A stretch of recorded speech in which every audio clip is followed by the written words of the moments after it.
We're here June 13th, and it's the final day,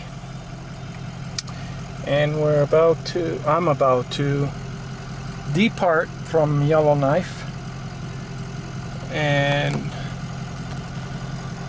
we're at the Chateau Nova where I've been staying. I'm just getting a cup of coffee right now, and try and stay awake. It's 5:30 in the morning. 5:30 in the morning. Actually, it's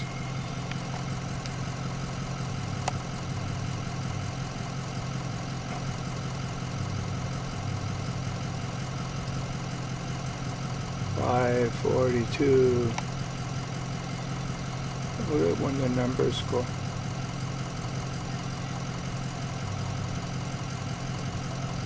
Right there. 5:42. Okie doke. So it's 5:42 a.m. in the morning in Yellowknife, in the Northwest Territories, not far off from, just around the corner from the Arctic Circle, and about 10,000 miles away from home. So we're on our way back to Toronto.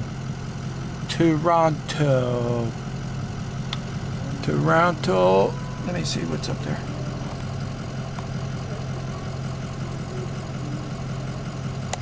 That is something. It's not a normal bird. Well, oh, okay. That's the best we can do right now. Yeah, that's perfect. Yeah. Thank you. You're welcome. You make your own brand every day? Well, I grind it. Right. And I like certain coffee. What is that up there? Where? Is that something bird or? Oh, on top of the roof there? Yeah. That owl? It's an owl, eh? Yeah, it's like is it an owl little statue that they Oh, have. I thought it was real. Okay. Theoretically, those frighten ravens. Ah. But I think over time the ravens come to know it. That it's the owl is a real owl, and it's okay. a statue owl. Yeah. Because they do poop, eh? Oh, that's it. And I think that's why. That's why, yeah. They're fascinating bird. Yeah.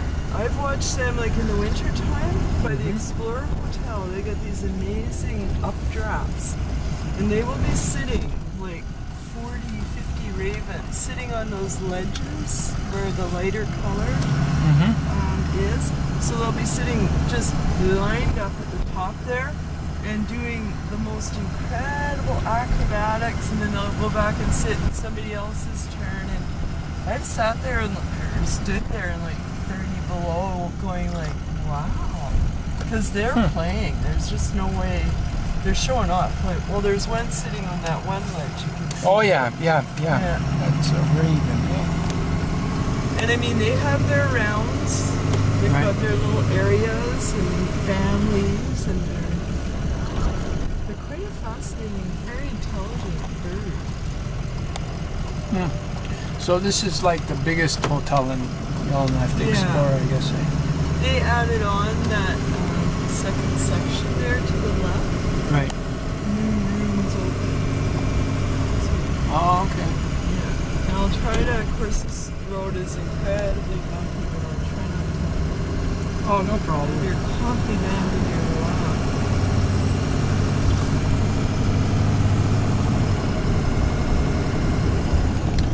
So, what's your name again? Linda. Linda. Hi. Hi. You're George, right? Yeah. Hi. Yeah. When I arrived in Yellowknife, Linda was there to pick me up from the airport. And now as I'm departing from Yellowknife, Linda's here driving me back. So that's pretty cool. And yeah, I was just trying to get some of my,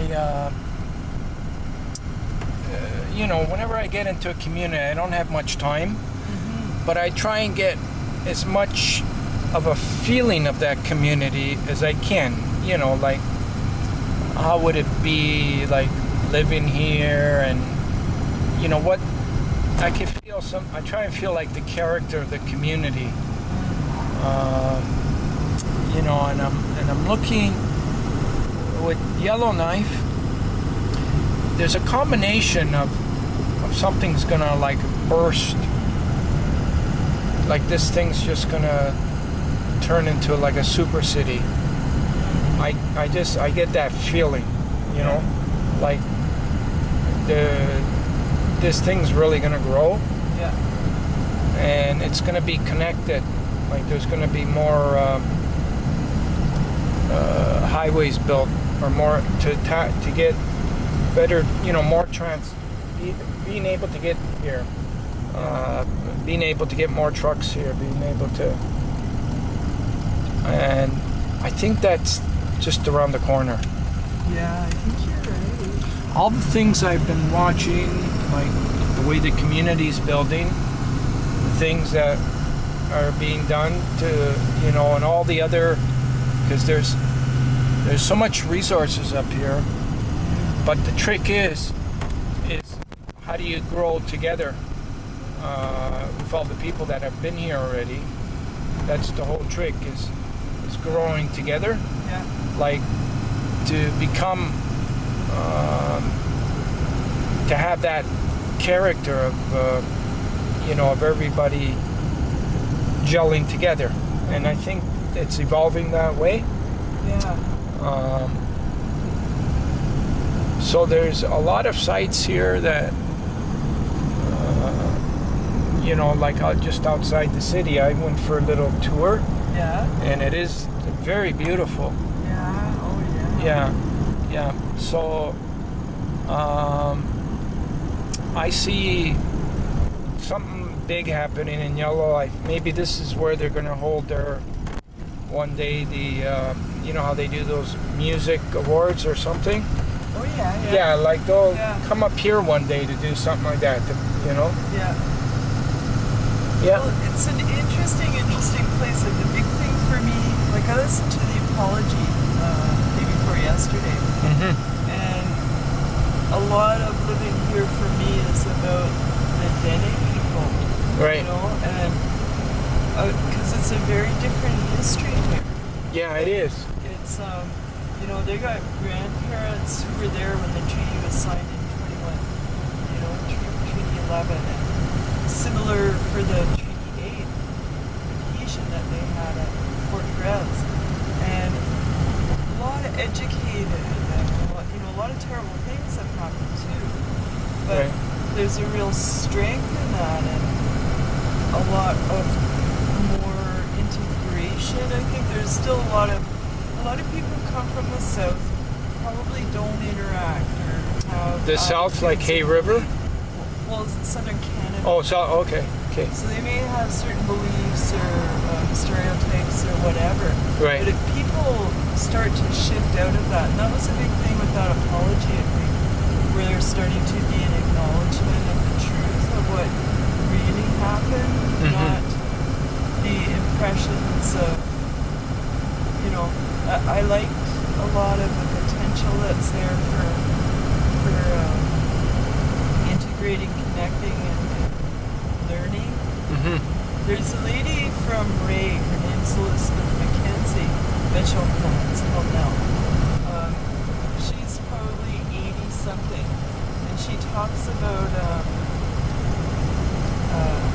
being able to walk, you know, like one foot in each world. And a lot of people assume that's about Dene people learning about sort of like the dominant culture and being able to walk in both cultures. But I think really what she's saying too is like non-Aboriginal people